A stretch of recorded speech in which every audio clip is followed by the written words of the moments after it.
दोस्तों, बाबा विश्वनाथ की नगरी काशी आदिकाल से ही संस्कृति, धर्म और शिक्षा का केंद्र रही है। जी हाँ, यह दुनिया के सबसे प्राचीनतम शहरों में से एक है। शहर के सिविलाइजेशन का इतिहास भी करीब 3000 साल पुराना है। वाराणसी ने अपनी पहचान को हमेशा से बरकरार रखा है। आज भी इस शहर का महत्व किसी भी रूप में कम नहीं हुआ है। पिछले कुछ सालों में वाराणसी ने अभूतपूर्व विकास किया है। हाल ही के दिनों में वाराणसी ने अपने नाम एक और कीर्तिमान अर्जित कर लिया है, जब भारत के प्रधानमंत्री नरेंद्र मोदी ने भारत का अपना पहला अर्बन रोपवे ट्रांजिट सिस्टम का शिलान्यास किया। जी हाँ, इसी के साथ ही साथ हमारा वाराणसी शहर दुनिया के उन शहरों की लिस्ट में शामिल हो गया है जहाँ पर अर्बन रोपवे मौजूद है।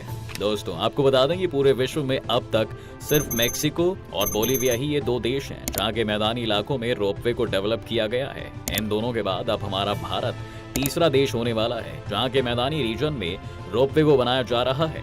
दोस्तों, इस वीडियो में हम आपको वाराणसी अर्बन रोपवे के बारे में पूरी जानकारी देने वाले हैं और साथ ही साथ हम यह भी बताएंगे कि इसके बन जाने से कौन कौन से बेनिफिट्स हमें मिलने वाले हैं। प्रधानमंत्री नरेंद्र मोदी की अगुवाई में देश ने इंफ्रास्ट्रक्चर डेवलपमेंट के फील्ड में अभूतपूर्व वृद्धि की है। अगले 25 वर्षों के अमृतकाल के विजन को साकार करने के लिए देश भर के धार्मिक स्थलों के इंफ्रास्ट्रक्चर को काफी तेजी के साथ आगे बढ़ाया जा रहा है। इसी सिलसिले में 24 मार्च 2023 को प्रधानमंत्री नरेंद्र मोदी जी ने वाराणसी में 1780 करोड़ रुपए की लागत से बनने वाले कई प्रोजेक्ट्स का शिलान्यास किया और इसी में दुनिया का तीसरा अर्बन रोपवे प्रोजेक्ट भी शामिल है। भारत का पहला अर्बन रोपवे प्रोजेक्ट। दोस्तों, बाबा विश्वनाथ की नगरी काशी में भारत के पहले और दुनिया के तीसरे अर्बन रोपवे प्रोजेक्ट की शुरुआत की गई है।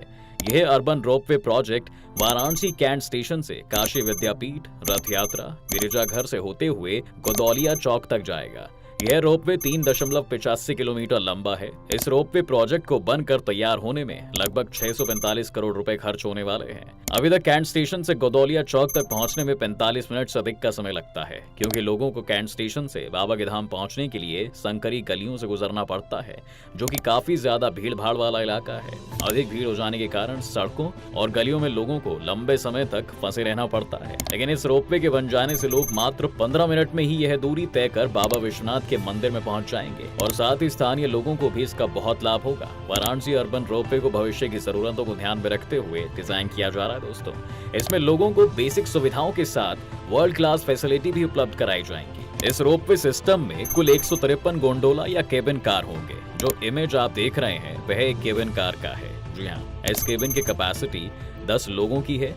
इस रोपवे सिस्टम से रोजाना लगभग 1 लाख लोग दोनों तरफ से आवागमन कर सकते हैं। जब यह रोपवे सिस्टम पूरी तरह से बनकर तैयार होगा तो यह किसी एयरपोर्ट या शहरों के मेट्रो स्टेशन से कम नहीं होगा। इसमें आपको वो सारी सुविधाएं देखने को मिल जाएंगी जो एयरपोर्ट और मेट्रो स्टेशन पर होती हैं। इसमें आपको lift, escalator, ATM, rest room, restaurant, locker room, baggage scanner, automatic gate system, shop जैसी फैसिलिटीज भी देखने को मिलेंगी। दोस्तों, वाराणसी में बनने वाला यह रोपवे सिस्टम सीनियर सिटीजन्स और फिजिकली हैंडीकैप्ड लोगों का ध्यान में रखकर ही बनाया जा रहा है। तो कहने का मतलब यह है कि आने वाले समय में अपना वाराणसी आस्था और टेक्नोलॉजी का अनूठा संगम होने वाला है। रोपवे में सफर करना किसी एडवेंचर से कम नहीं होने वाला। दोस्तों, रोपवे बेसिकली पहाड़ी इलाकों में ही बनाए जाते हैं, क्योंकि ऐसे इलाकों के रोड या हाईवेज को कंस्ट्रक्ट करना काफी ज्यादा डिफिकल्ट होता है। हालांकि वाराणसी कोई पहाड़ी क्षेत्र का इलाका नहीं है, वहाँ पर लोगों की भीड़ बहुत ज्यादा होती है और खाली जमीन भी उपलब्ध नहीं है, और इसलिए लोगों की जरूरत को देखते हुए वाराणसी में रोपवे बनाने का फैसला लिया गया है। अभी फिलहाल सिर्फ इसका शिलान्यास ही किया गया है और अधिकारियों ने जानकारी दी है कि इसे पूरी तरह से बनकर तैयार होने में करीब 2 साल का वक्त लगेगा। तो हाउ रोपवे वर्क्स। दोस्तों, हम आपको यह बताने वाले हैं कि आखिरकार रोपवे सिस्टम काम कैसे करता है। रोपवे सिस्टम में रोप यानी कि एक मजबूत रस्सी होती है जिसे 2 एंड्स यानी कि 2 छोरों पर फिक्स किया जाता है। इन दोनों एंड्स के बीच में कई खंभे लगाए जाते हैं। ये खंभे रोप को एक्स्ट्रा सपोर्ट और स्ट्रेंथ देते हैं। जी हाँ, इसमें लोगों को बैठने के लिए कैबिन होता है। जितने भी कैबिन होते हैं सभी रस्सी पर फिक्स होते हैं। इसमें गियर्स और गियर बॉक्सेस भी लगे होते हैं। रोप गियर से होकर गुजरती है। गियर इलेक्ट्रिक पावर से रोटेट करता रहता है और गियर के रोटेट होने से रोप भी रोटेट या मूव करता है। हम में से ऐसे बहुत से लोग होंगे जो ये समझते हैं कि रस्सी के ऊपर से केबिन रन करता है, लेकिन हकीकत यह है कि केबिन रोप पर फिक्स रहता है और रोप रोलर के ऊपर मूव करती है और ये रस्सी के मूव करने से केबिन का पोजीशन चेंज होता रहता है। केबिन और रोप को आपस में जोड़ने के लिए दो तरह के ग्रिप यूज होते हैं, फिक्स और डिटैचेबल ग्रिप। फिक्स ग्रिप के केस में केबिन हमेशा रोप से फिक्स होता है, मतलब यह रोप से कभी अलग ही नहीं होगा। लेकिन डिटैचेबल ग्रिप के केस में जैसे ही स्टेशन आता है, इसमें लगा कंप्रेशन स्प्रिंग लोड की वजह से कंप्रेस हो जाता है और फिर केबिन रोप से डिटैच हो जाती है। इसका डोर ओपन होता है, पैसेंजर्स उतरते हैं या फिर चढ़ते हैं और फिर डोर क्लोज हो जाता है। स्टेशन से एग्जिट के वक्त केबिन रोप पर दोबारा अटैच होती है और फिर मूवमेंट शुरू हो जाता है। तो ये पूरा मैकेनिज्म था रोपवे के ऑपरेट करने का। रोपवे में सेफ्टी एंड सिक्योरिटी। दोस्तों, रोपवे सिस्टम में सेफ्टी और सिक्योरिटी का एक बड़ा चैलेंजिंग टास्क होता है। इसमें सबसे बड़ा रोल रोप का होता है क्योंकि सारा लोड रोप पर ही आता है, इसलिए रोप को स्ट्रॉन्ग बनाया जाता है। इसमें रोप गेज भी लगा होता है जो किसी भी तरह के होने वाले एक्सीडेंट से पहले ही ऑपरेटर को सिग्नल दे देता है। सभी स्टेशन के एग्जिट पर एक ग्रिप टेस्टिंग डिवाइस होता है जो यह इंश्योर करता है कि केबिन रोप के साथ फर्मली ग्रिप है और रोप के आगे मूवमेंट तभी होगा जब यह डिवाइस अलाउ करेगा। जी हाँ, रोप एक हाइट पर होता है जहां पर हवा की स्पीड भी कभी कभी तेज हो सकती है। इसके लिए एनेमोमीटर इंस्टॉल किया जाता है जो विंड वेलोसिटी को इंडिकेट करता है और इसके रिजल्ट को, मतलब हवा की स्पीड को, ऑपरेटर हमेशा मॉनिटर करता रहता है। जैसे ही एनेमोमीटर में दिखा कि हवा की स्पीड ज्यादा हो गई है, केबिन को अगले स्टेशन पर ही ऑपरेटर रोक देता है। इसमें इमरजेंसी ब्रेक लगा होता है। जैसे ही पावर सप्लाई फेल हुआ, यह मूवमेंट को रोक देता है और फिर डीजल इंजन से रोपवे को चलाया जाता है। इन सब के बावजूद रेगुलर बेसिस पर टेक्निकल टीम खुद हर कंपोनेंट का इंस्पेक्शन करती है। दोस्तों, आपको याद होगा जब झारखंड के देवघर में रोपवे सिस्टम में एक हादसा हुआ था जिसमें दो केबिन ऑपोजिट डायरेक्शन से आते हुए एक दूसरे से कोलाइड कर गए थे। उस कलीजन के बाद सभी केबिन घंटों तक हवा में लटके रहे। उस समय 48 लोग केबिन के अंदर थे, वे सब भी लंबे समय तक हवा में ही लटके रहे थे। बाद में उन्हें रेस्क्यू किया गया। वह एक्सीडेंट टेक्निकल खराबियों की वजह से हुआ था। तो अब सवाल यह भी उठता है कि इतनी सेफ्टी मेजर्स होने के बावजूद इस तरह की घटनाएं कैसे हो जाती हैं, इस पर भी गवर्नमेंट को ध्यान देना होगा।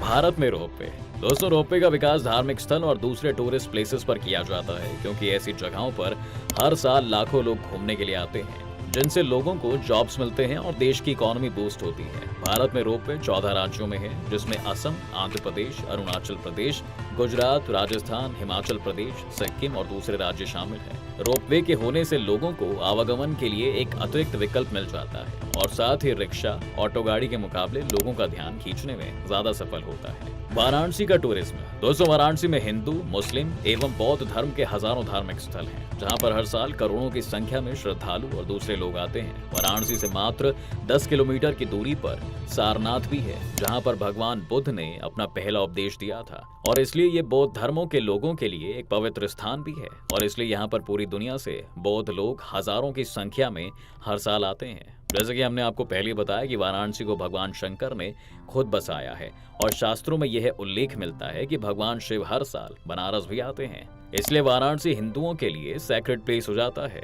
वाराणसी पूरी दुनिया में गंगा के घाटों और गंगा आरती के लिए विख्यात है। यहाँ पर कई सारे घाट हैं जहाँ पर लोग घूमने के लिए आते हैं। यहाँ के हरिश्चंद्र घाट और मणिकर्णिका घाट पर हिंदू अंतिम संस्कार होते हैं, क्योंकि ऐसा कहा जाता है कि यहाँ पर जिसका भी अंतिम संस्कार होता है उसे मोक्ष मिल जाता है, वह जीवन मृत्यु के बंधन से हमेशा के लिए आजाद हो जाता है।